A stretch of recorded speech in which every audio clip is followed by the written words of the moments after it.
कोलकाता का Saint Mary Sacred Heart church, जो church के अलावा नन हॉस्टल भी था। जवान लड़कियां जो दुनिया के सारे बंधन और वैभव त्याग कर जीसस और मानवता की सेवा करने की कसम खाती थी, वो इसी हॉस्टल में रहकर अपनी ट्रेनिंग के कुछ साल बिताती थी। और जब उन्हें नन होने के सभी कर्तव्य सिखा दिए जाते तो उन्हें सेक्रेड हार्ट सोसाइटी से जुड़े किसी चर्च में भेज दिया जाता। ये मार्च का अंतिम शनिवार था। चर्च में इवनिंग प्रेयर हो रही थी। तभी मदर सुपीरियर एग्नेस, जो इस नन ट्रेनिंग सेंटर की हेड थी, उन्होंने एक 22 साल की लड़की से बाकी लड़कियों का परिचय कराया। ये है गॉड स्पेशल चाइल्ड मारिया। आप सभी की तरह इनका जन्म भी सिर्फ सांसारिक सुखों में अपने जीवन को व्यर्थ करने के लिए नहीं, बल्कि प्रभु के चरणों की सेवा के लिए हुआ है। यह हमारे साथ इसी चर्च में रहेंगी। मदर एग्नेस ने अपनी तरफ से नन मारिया का इंट्रोडक्शन दे दिया था, लेकिन मारिया के चेहरे पर गहरी उदासी की परत चढ़ी दिखाई देती थी। उसने न किसी से नजर मिलाई, न किसी को देखकर कोई भाव उसके चेहरे पर आया। बस जैसे ही मदर एग्नेस ने अपनी बात खत्म की, वो चुपचाप अपने कमरे की ओर निकल गई। ये लड़की तुमको कुछ अजीब नहीं लगा? मुझे तो ऐसा लगा जैसे उसे जबरदस्ती इधर भेजा है। पता नहीं उसकी आंखों में कुछ है। I can feel it. Mother Agnes ने तुम्हारा बात सुना तो प्रॉब्लम हो जाएगा। बाद में देखते हैं। अगर ऐसा कुछ होगा तो वो खुद बोलेंगी ना। तुम क्यों अपना मूड खराब करता है?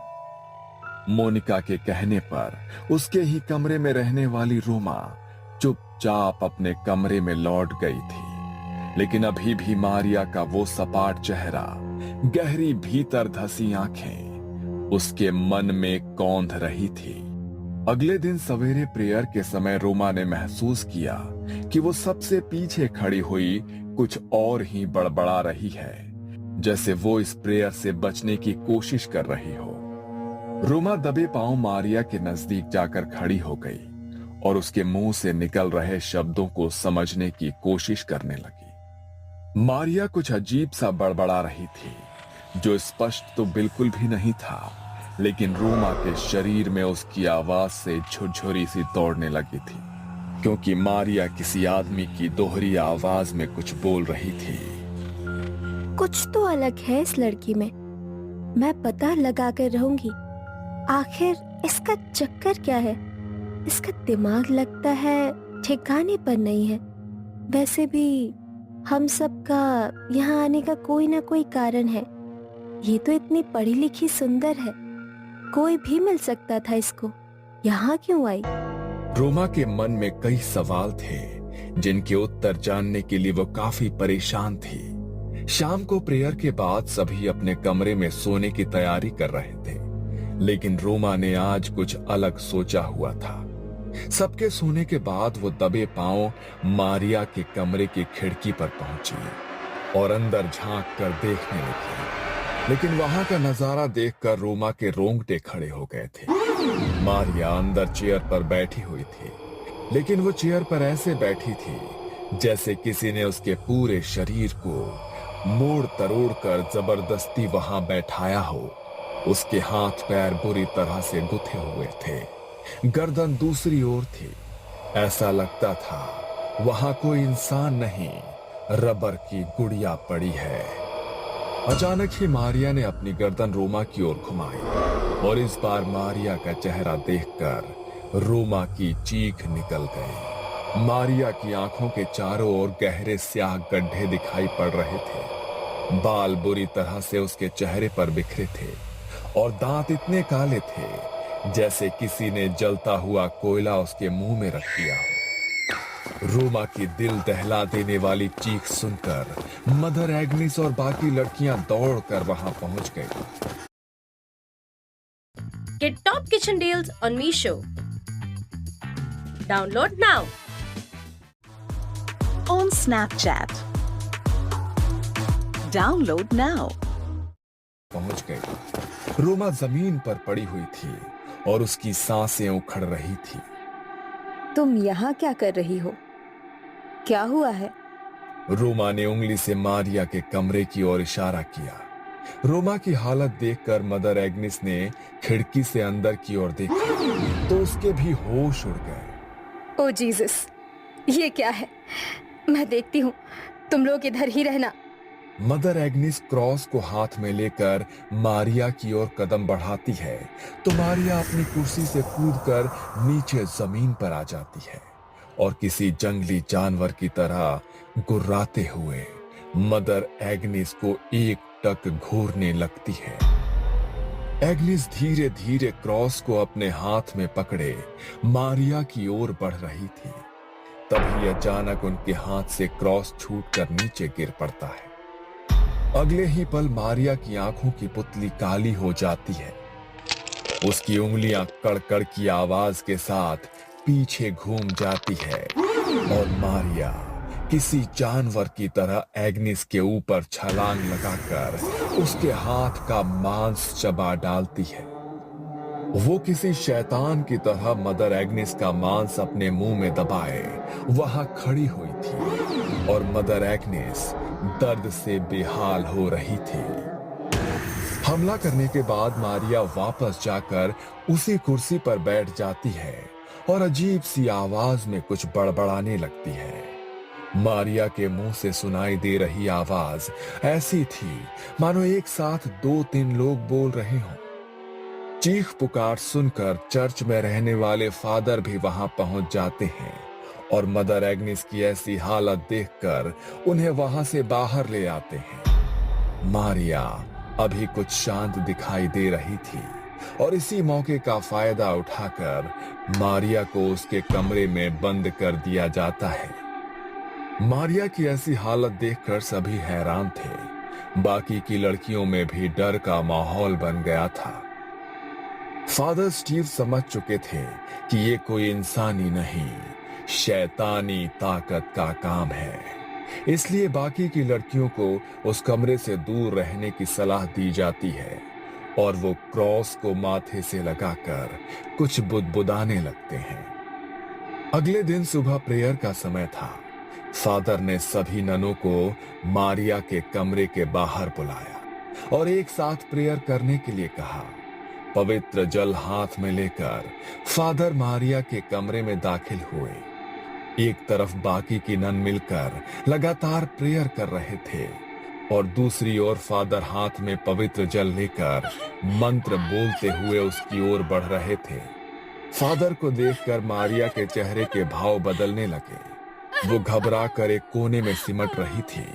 प्रेयर की आवाज उसके कानों में पहुंच रही थी, जिससे वो अपने दोनों कानों पर हाथ रखकर बचने की कोशिश कर रही थी। अचानक एक चीख के साथ वो जमीन पर गिर पड़ी और उसी के साथ फादर स्टीव ने पवित्र जल छिड़ककर बाकी सभी को यकीन दिला दिया कि मारिया के ऊपर जो भी शैतानी साया था वो पवित्र जल और प्रार्थना की शक्ति से उसे छोड़कर जा चुका है।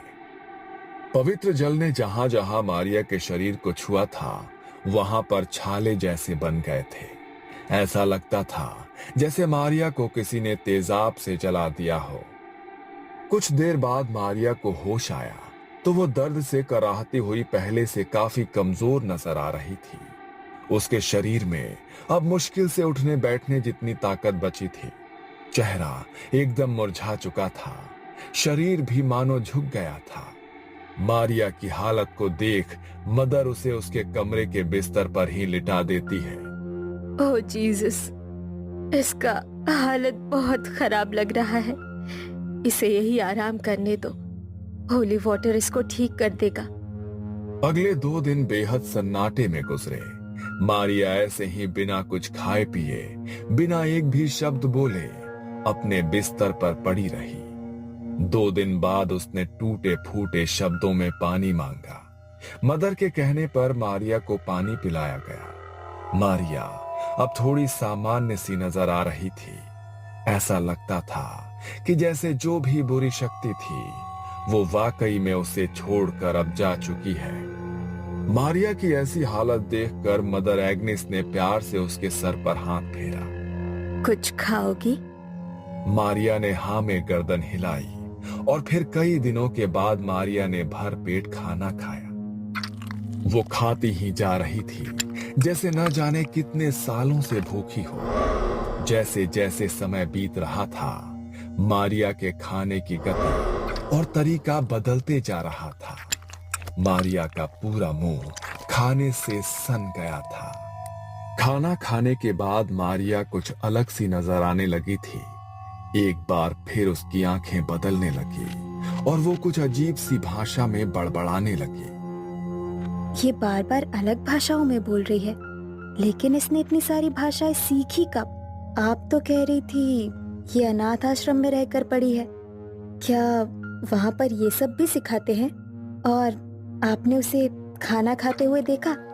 ऐसा लग रहा था जैसे कोई इंसान नहीं, जानवर खा रहा हो। मुझे नहीं लगता ये अपने होश में है।